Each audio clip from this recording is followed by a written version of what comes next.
সর্বশেষ সংবাদ সবার আগে জানতে আমাদের সঙ্গেই থাকুন। শুরুতেই জানিয়ে দেব প্রধান শিরোনাম। শুরুতেই জানাবো এই মুহূর্তে হাতে পাওয়া সর্বশেষ গুরুত্বপূর্ণ আপডেট সংবাদ। বিরোধী নেতাকর্মীদের জামিন নামঞ্জুর করে কারাগারে পাঠানোর মাধ্যমে গোটা দেশটাকে বন্দিশালা বানানো হয়েছে বলে অভিযোগ করেছেন বিএনপির মহাসচিব মির্জা ফখরুল ইসলাম আলমগীর। এবারে জানাবো উপজেলা সহ স্থানীয় সরকার নির্বাচনে সরকার বিরোধী দলগুলোর অংশগ্রহণ করা উচিত ছিল বলে মন্তব্য করেছেন গণ অধিকার পরিষদের সভাপতি ও ডাকসুর সাবেক ভিপি নুরুল হক নূর। জানাবো বিএনপির সিনিয়র যুগ্ম মহাসচিব রুহুল কবির রিজভী বলেছেন, আজকে যেখানেই দুর্যোগ ও দুর্ভোগ সেখানেই আওয়ামী লীগ। আজকে গাছপালা কেটে ফেলা হচ্ছে, নদী নালা খাল বিল হাওড় বাওড় সমস্ত কিছু ভরাট করা হচ্ছে। কার স্বার্থে ভরাট করা হচ্ছে? আওয়ামী ভূমিদস্যুদের স্বার্থে।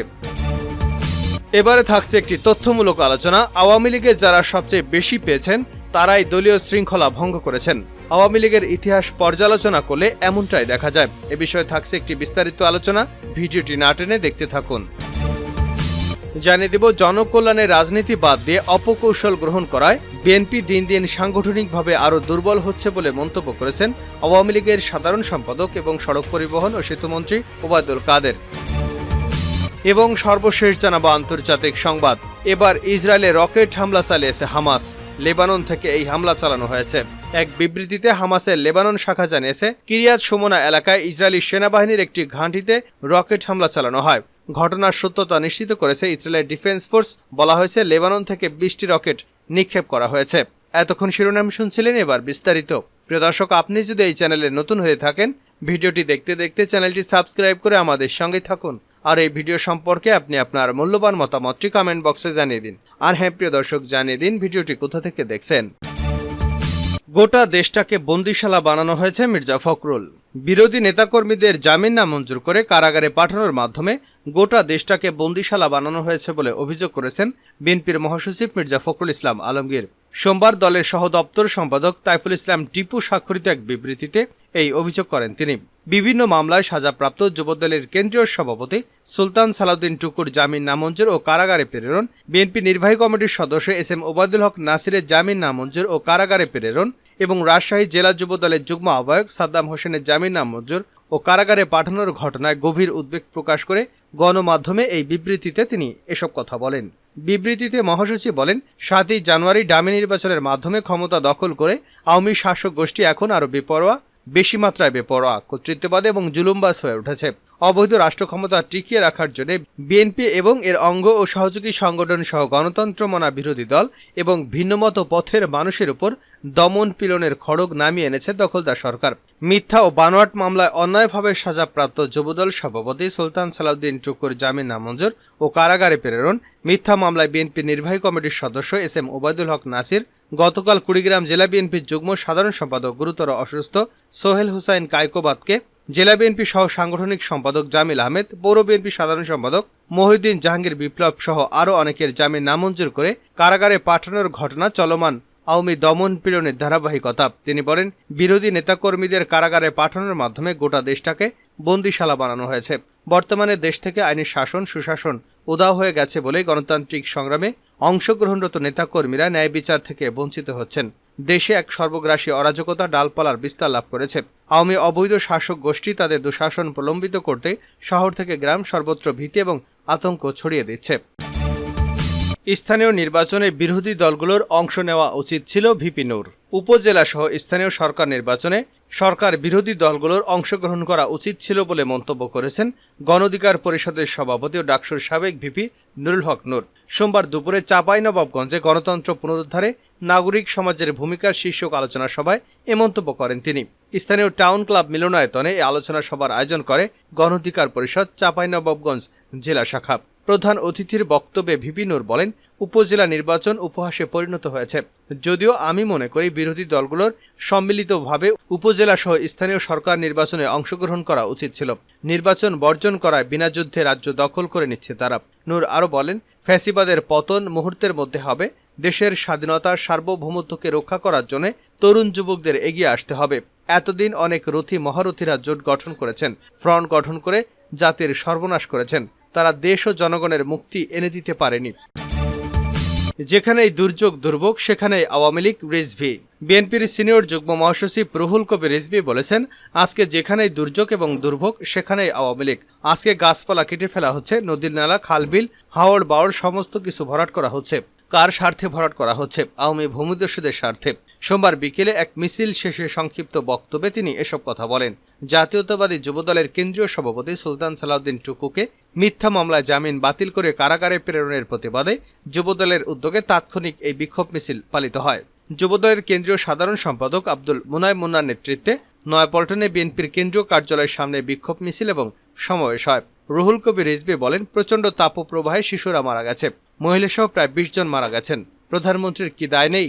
আপনি কয়লা পুড়িয়ে তাপ বিদ্যুৎ কেন্দ্র করে সুন্দরবন উজাড় করার ষড়যন্ত্র করছেন। দক্ষিণবঙ্গের সমুদ্র উপকূলের সব উজাড় করে দিচ্ছেন, সেখানে ফল হয় না।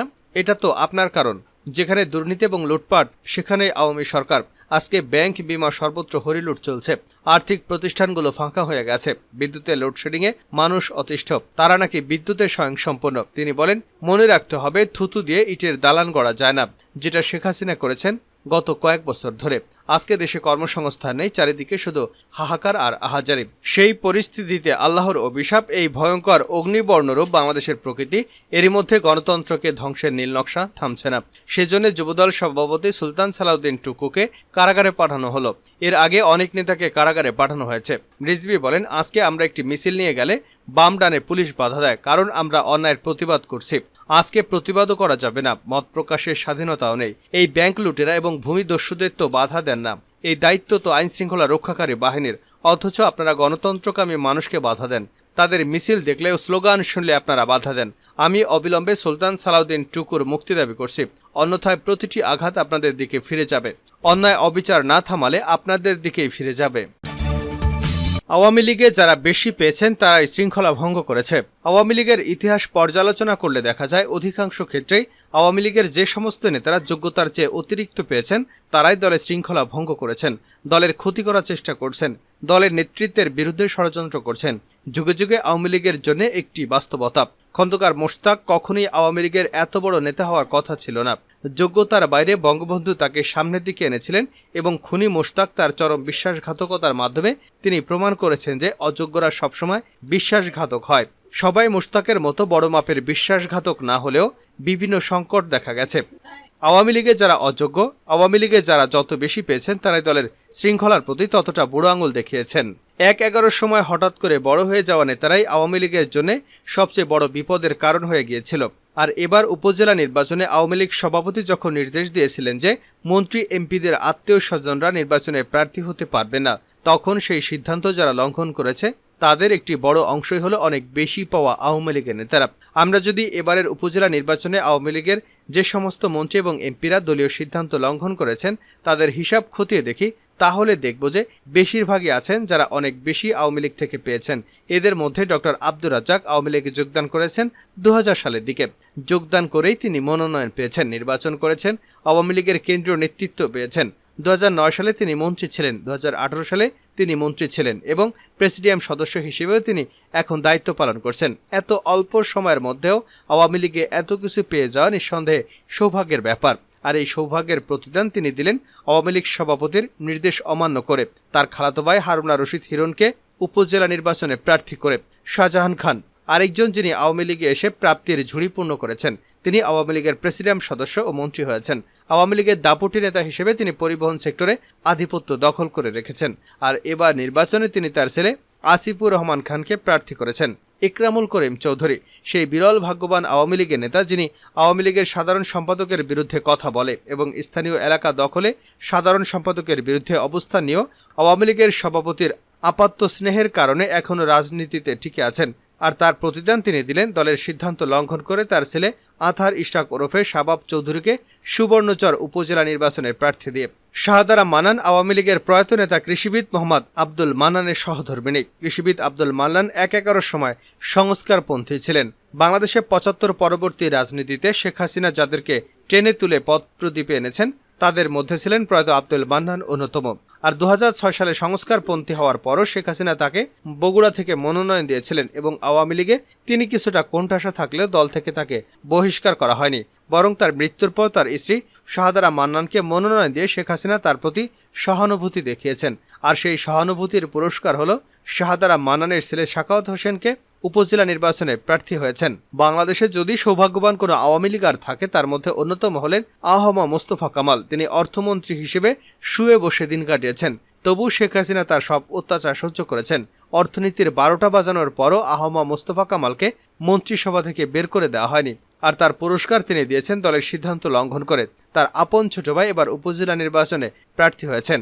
জাহিদ মালিক হলেন আওয়ামী লীগের ভাগ্যবান আরও এক ব্যক্তি, যিনি রাজনীতিতে কোনো রকম ত্যাগ তিতিক্ষা না করেই অনেক কিছু পেয়ে গেছেন। বিশেষ করে তার বাবা ছিলেন স্বৈরাচারের দোসর এবং স্বৈরাচার বিরোধী আন্দোলনের মধ্য দিয়ে কর্নেল মালিকের মতো স্বৈরাচারদের দোসরদেরকে ছাত্র জনতাকে ক্ষমতাচ্যুত করেছিলেন।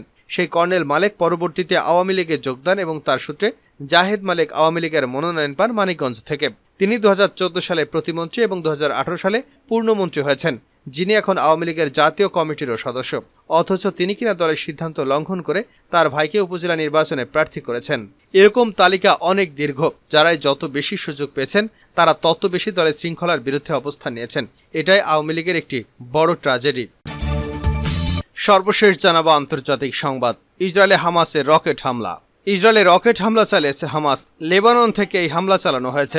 এক বিবৃতিতে হামাসের লেবানন শাখা জানিয়েছে, কিরিয়াত শোমোনা এলাকায় ইসরায়েলি সেনাবাহিনীর একটি ঘাঁটিতে রকেট হামলা চালানো হয়েছে। ঘটনার সত্যতা নিশ্চিত করেছে ইসরায়েলের ডিফেন্স ফোর্স। বলা হয়েছে, লেবানন থেকে 20টি রকেট নিক্ষেপ করা হয়েছে। আইডিএফ জানিয়েছে, হামাসের ছোড়া অধিকাংশ রকেট আকাশেই ধ্বংস করা হয়েছে। কিছু রকেট খোলা জায়গায় পড়েছে। তাছাড়া পাল্টা হামলা চালানো হচ্ছে বলেও জানায় ইসরায়েলি বাহিনী। এতে এখন পর্যন্ত কোনো হতাহতের খবর পাওয়া যায়নি। এদিকে গাজায় ইসরায়েলি বাহিনীর বিমান হামলায় প্রায় প্রতিটি ভবন, স্কুল, মসজিদ, হাসপাতাল এখন ধ্বংসস্তূপে পরিণত হয়েছে। সেখানে 3.5 কোটি টনেরও বেশি ধ্বংসস্তূপ জমা হয়েছে। 1-2 বছরে এসব ধ্বংসস্তূপ পরিষ্কার করা সম্ভব নয়। জাতিসংঘের মাইন অ্যাকশন এজেন্সি বলছে, এসব ধ্বংসস্তূপ সরিয়ে নিতে 1 দশকেরও বেশি সময় লেগে যেতে পারে।